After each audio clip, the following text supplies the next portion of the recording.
मेरी मामी बहुत खूबसूरत और नौजवान थी। वह घर में अकेली रहती थी और मुझे अपने पास बुला लेती और अपनी तन्हाई मिटाती थी। मैं भी खुश होकर मामी के पास चला जाता और उसके साथ कुछ हसीन लम्हे बिताता। एक दिन मामी ने मुझे अपने घर बुलाया। मैं भी खुश होकर मामी के घर चला गया। मैं जैसे ही मामी के घर पहुंचा तो मामी वॉशरूम से नहाकर बाहर आ रही थी। जैसे ही मैंने मामी को देखा तो मेरे होश ही उड़ गए। मामी ने मुझे अपना वो दिखाकर, मेरी मामी बहुत ज्यादा खूबसूरत थी। वह लगती ही नहीं थी कि वह एक शादीशुदा औरत है। उस वक्त मैं अपने मामू के घर रहने आया था क्योंकि मम्मी पापा दोनों बाहर देश जा रहे थे। पहले जब छोटे मामू पापा को मुबारकबाद देने आए तो उन्होंने पापा से जाते हुए कहा कि समीर को हमारे घर छोड़ जाए। पापा ने उन्हें काफी मना किया कि अब समीर बड़ा हो गया है और अपना ख्याल रख सकता है, लेकिन वह नहीं माने। उन्होंने पापा को राजी कर लिया और मेरी ख्वाहिश पूरी हो गई। मेरे पास हमारे पुराने घर की चाबी थी जो खाली पड़ा हुआ था, जिसे मैं अपने मकान के लिए भरपूर इस्तेमाल करता था। मामी मोनिका की शादी मेरे मामा से 10 साल पहले हुई थी। मैं उस वक्त 10 साल का था, मगर उस वक्त मामी को देखकर मुझे बहुत अच्छा लगता था क्योंकि वह ना सिर्फ खूबसूरत थी बल्कि धीमे लहजे वाली और भरपूर जिस्म की मालक थी। मामा और मामी की जोड़ी मिसाइल समझी जाती थी, पर अभी तक वह दोनों औलाद से दूर थे। वह दोनों अपनी किस्मत समझकर सब्र कर थे। मामी और मामू में बहुत ज्यादा प्यार था और मेरा अंदाजा था कि मामा ने उनके साथ कई रातें गुजारी होगी। शादी के बाद मामी का बदन बहुत दिलकश हो गया था। खूबसूरत तो वह पहले ही थी, मगर अब जिस्म का हर हिस्सा अपनी तरफ झुकता हुआ महसूस होता था। उस वक्त जब मामी घर की सफाई कर रही थी और मैं टीवी देख रहा था, तब मामी ने मुझसे पूछा, समीर बेटा, आज कॉलेज नहीं जाना क्या? तो मैंने दिल ही दिल में मामी को बेटा बुलाने पर बुरा मानते हुए कहा, नहीं मामी, सेमेस्टर खत्म हो गया है ना, इसलिए 1.5 महीने की छुट्टियां हैं। मामी ने सर हिलाया और झुककर मेज पर कपड़ा मारने लगी, पर मामी का वो सब देखकर समझा नहीं आ रहा था कि क्या करूं और क्या ना करूं। मुझे मामी के घर आए हुए 2 दिन गुजर चुके थे। रात को खाने की मेज पर मामू ने मामी से कहा कि इन्हें 20 दिन के लिए लाहौर जाना है। अगर इन्हें ज्यादा दिनों के लिए बाहर जाना होता तो वह मामी को भी साथ ले जाते, मगर इस दफा मैं मामी के घर पर था तो उन्होंने अकेले जाना ही मुनासिब समझा। मैंने मामी का रूटीन और उनकी आदतों का अच्छी तरह से अभ्यास किया था। मैंने देखा कि वह चाय का इस्तेमाल ज्यादा करती है और वह चाय में दूध बहुत डालती है और मुझे डब्बे का दूध पीने की आदत थी। अगले दिन हम दोस्त आपस में मिलकर एक दूसरे के साथ मजाक कर रहे थे और मैं जो कुछ बकवास कर रहा था वह बहुत गंदा था। मेरी बातें सुनकर मामी बहुत हैरान हो गई। फिर उन्होंने मुझे अपना आवाज देकर अपनी मौजूदगी का एहसास दिलाने की कोशिश की। म्यूजिक की वजह से मुझे कुछ सुनाई नहीं दे रहा था। मेरी गंदी बातें काफी देर तक सुनती रहीं और फिर उठकर अपने कमरे में चली गई। शाम को मैं दोस्तों के साथ बाहर जाने लगा। 2 मामी को बताने के लिए उनके कमरे की तरफ गया। मेरे जहन में उस वक्त कुछ खास नहीं था। फिर मैं वापस आकर बेड पर लेट गया। थोड़ी देर बाद मैंने कहा, मुझे चाय पीनी है मामी। मामी ने मुस्कुराकर कहा, क्यों नहीं मेरे बच्चे, बस 2 मिनट में फ्रेश होकर आती हूँ, फिर बना देती हूँ। वह उठकर बाथरूम की तरफ चल गई। मैं गैलरी में आकर बैठ गया और सामने लॉन और फूलों को देखने लगा। एक फूल मुझे पसंद आ गया। मैंने उसे करीब जाकर देखा और फिर उसे तोड़ लिया। मामी मुझे आवाज दे रही थी। मैंने जवाब दिया, मैं बाहर हूँ। तो वह हाथ में ट्रे लेकर बाहर आई जिसमें 2 कप चाय थी। उन्होंने 1 कप मुझे पकड़ाया और दूसरा खुद उठकर मेज पर रख दिया। मैंने वह फूल जो हाथ में पड़ा हुआ था मामी की तरफ बढ़ा दिया।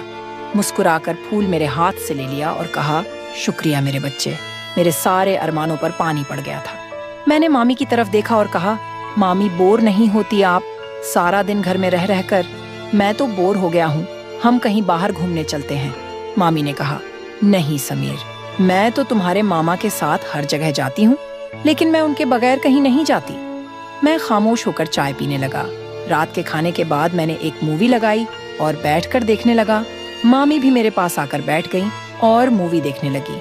मामी ने जब देखा कि यह वही बकवास हो रही है जो मैं दोपहर को गेम खेलते वक्त कर रहा था, तो उन्होंने कहा, अच्छा तो सारी गालियां और बकवास तुमने यहाँ से सीखी है। वह बोली, बेटा ये तो बहुत गंदी बात है, तुम बहुत गंदी जबान इस्तेमाल करते हो शर्म से मेरे पसीने छूट गए। मामी ने फिर से कहा कि मैं तुम्हारे पापा से बात करूंगी कि तुम पर नजर रखें। तुम हाथ से निकलते जा रहे हो।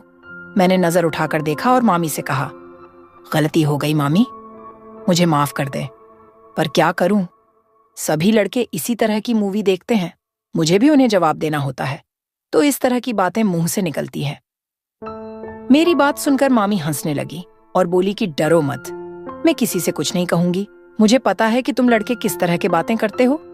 अच्छा ठीक है, और कोई मूवी लगाओ। यह क्या लगाया हुआ है?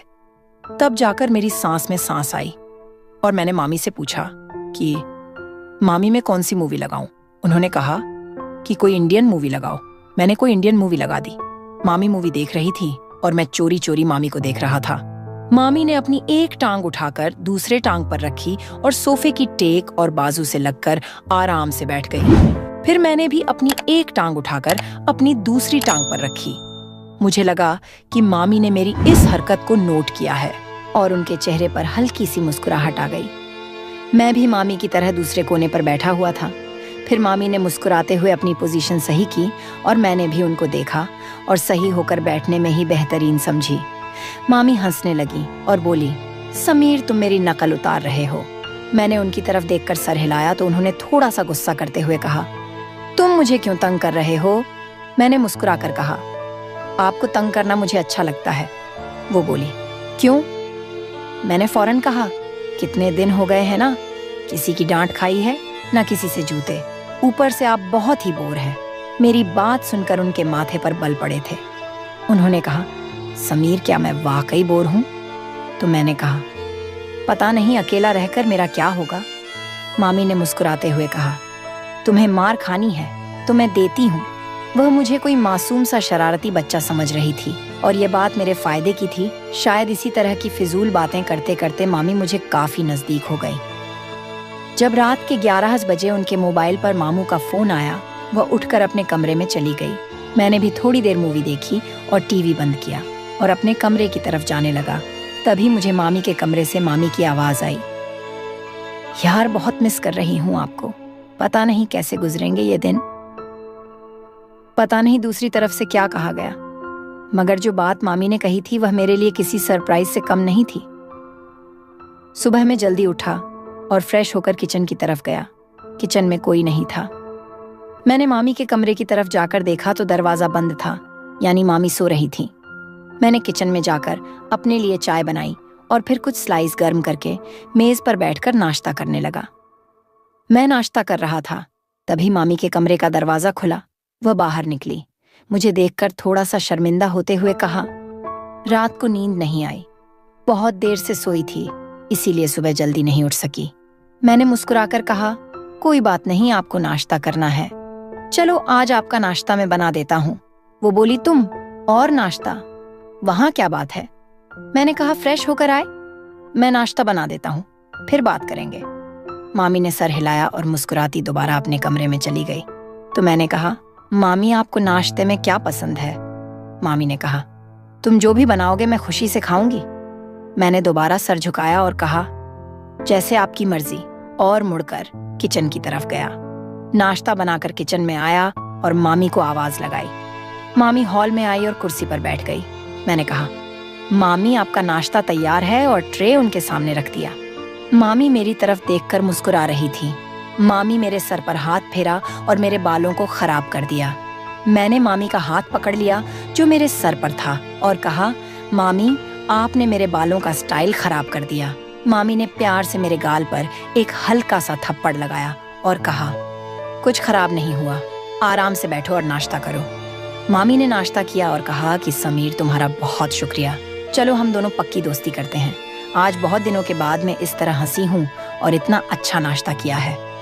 मैंने मुंह बनाकर कहा, तो क्या हुआ मामी, क्या मैं आपका दोस्त नहीं हूँ? मामी ने मेरे गाल पर चुटकी काटी और कहा, दोस्तों हो पर कच्चे वाले, आज पक्की वाली दोस्ती करते हैं। मैंने अपने गाल मलक कर कहा, यार आप आंटियों की तो ये बहुत गंदी आदत होती है, गाल ही लाल कर देती है। मामी मुस्कुराने लगी और दोनों हाथों को मेरे कानों की तरफ बढ़ाया तो मैं भागने लगाया। मामी हंसते हुए मेरे पीछे भागने लगी और कहा, रुक, तुम्हें मार लगाती हूँ। मैं रुक गया और अपनी कमर पर हाथ रखकर सांस लेते हुए कहा, ठीक है, फिर वह सामने पड़ी हुई कुर्सी पर बैठ गई। मैं उनके पास गया और कहा, क्या हुआ? मामी एकदम खड़ी हो गई और मेरे दोनों कानों पर चुटकी काट ली और हंसने लगी। मैंने रोने वाली शक्ल बनाते हुए कहा, आपसे तो कोई प्यार की उम्मीद ही नहीं है, आप बहुत बेहरम हो। मामी ने हंसते हुए मुझे देखा और जहां मुझे चुटकी काटी थी और वहां प्यार करने लगी और कहा, सॉरी यार। मामी मुझसे अलग हुई और कहा, अच्छा मैं चेंज करके आती हूँ। फिर मार्केट से वह सामान ले आना है, वह ले आते हैं। मैंने कहा, ठीक है, मैं भी चेंज कर लेता हूँ, शायद कोई लड़की मेरे जाल में फंस जाए और मेरे भी मजे हो जाएं। मामी ने मुस्कुराते हुए एक थप्पड़ मेरे कमर पर लगाया और कहा, समीर थोड़ी सी तो शर्म करो। मैंने हैरानी से कहा, किस चीज से? मामी ने कहा, अपने इस तूफानी हरकतों से। मैंने कहा, यार जिंदगी में थोड़ा सा मजा भी होना चाहिए, वरना तो सारी उम्र आप मुझे किसी काम का नहीं छोड़ेगी। मामी को पहले तो मेरी बात समझ नहीं आई, मगर जब उनको समझ आया तो उन्होंने अपने पांव से जुत्ती उतारी और कहने लगी, थोड़ी सी तो शर्म करो समीर। मैं हंसकर अपने कमरे में चला गया। थोड़ी देर बाद मैं कैमरे से बाहर आया और सोफे पर बैठकर टीवी देखने लगा। थोड़ी देर में मामी भी बाहर आ गई। जब वह बाहर निकली तो मेरी सांस ऊपर के ऊपर और नीचे की नीचे रह गई। सफेद कलर की कमीज पर नीचे जीन्स में मामी को देखते हुए कहा, मैडम जी का क्या इरादा है?